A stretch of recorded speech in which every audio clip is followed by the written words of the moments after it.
राष्ट्र कवि रामधारी सिंह दिनकर ने एक कविता लिखा है। कविता विश्व को सबसे पहला गणतंत्र देने वाले वैशाली पर है। सबसे पहले आप उस कविता का 2 लाइन सुन लीजिए।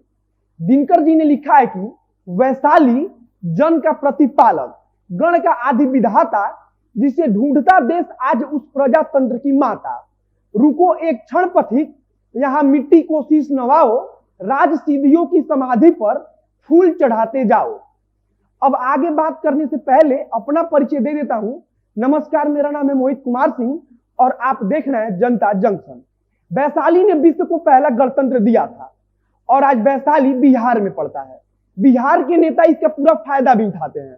हर सभाओं में बिहार को गणतंत्र की जननी बताकर अपना छाती चौड़ा भी कर लेते हैं। लेकिन आज बिहार में गणतंत्र कैसा है उस पर कोई बात विचार होता ही नहीं है। विडंबना देखिए कि हमारे नेता जो खुद से खुद का पीठ थपथपा रहे हैं, वे एक बार खुद क्या कर रहे हैं उसे देखना तक उचित नहीं समझते हैं। आज प्रशासन को शासन के सामने हर वक्त नतमस्तक होना पड़ता है। नेता जब चाहे किसी भी आईएएस या आईपीएस का तबादला कराता है। आपको पता है कि वैशाली में उस समय गणराज्य की स्थापना क्यों की गई थी? इसके पीछे की कहानी भी बड़ी रोचक है। दरअसल उस समय वैशाली पर शासन करने वाले लिच्छवी वंश को लगा कि अगर वैशाली को गणराज्य बना दिया जाए तो फिर वैशाली को आक्रमणकारियों से बचाया जा सकता है।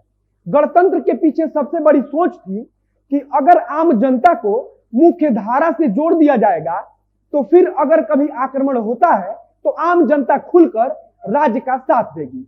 उस समय जब गणतंत्र की स्थापना हुई तब वैशाली सबसे सुरक्षित राज्यों में से एक बन गया था।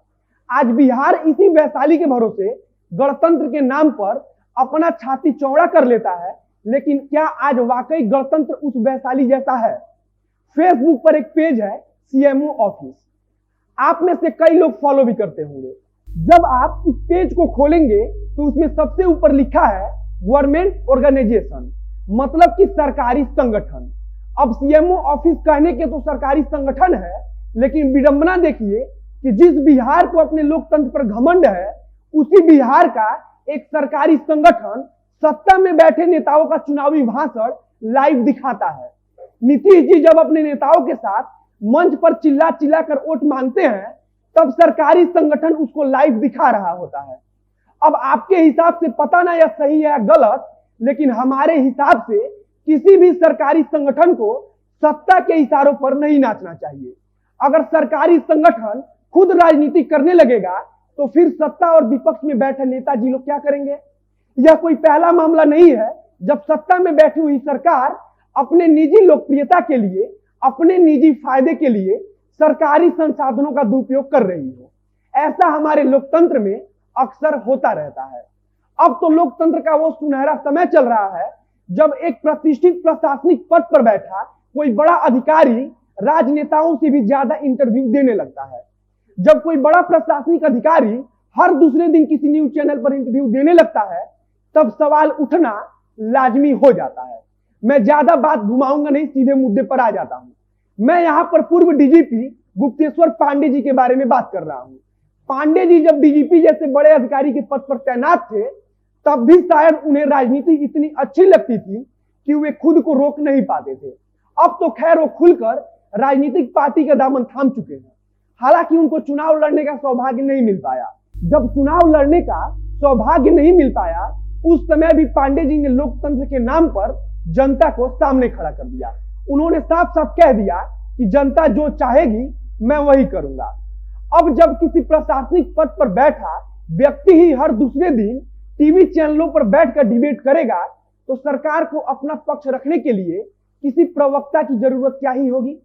आज प्रशासन मानो ऐसा लगता है जैसे शासन के सामने सर झुका के खड़ा है। खैर यह सब वही शासन और वही प्रशासन है जिसने वैशाली में बोर्ड लगा के रखा है कि विश्व के प्रथम गणतंत्र वैशाली में आपका अभिनंदन है।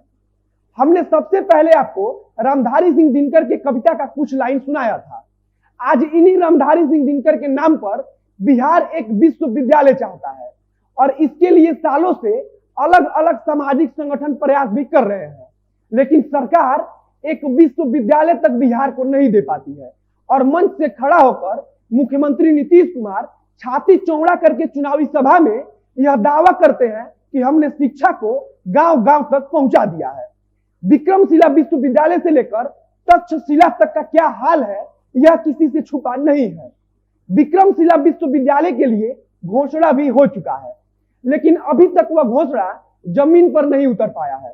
18 अगस्त 2015 को प्रधानमंत्री नरेंद्र मोदी ने विक्रमशिला विश्वविद्यालय की जगह पर एक केंद्रीय विश्वविद्यालय बनाने के लिए 500 करोड़ रुपए का ऐलान किया था, लेकिन आज भी वह 500 करोड़ रुपए कहां है और उससे कितना काम हुआ इसके बारे में किसी को कुछ भी पता नहीं है।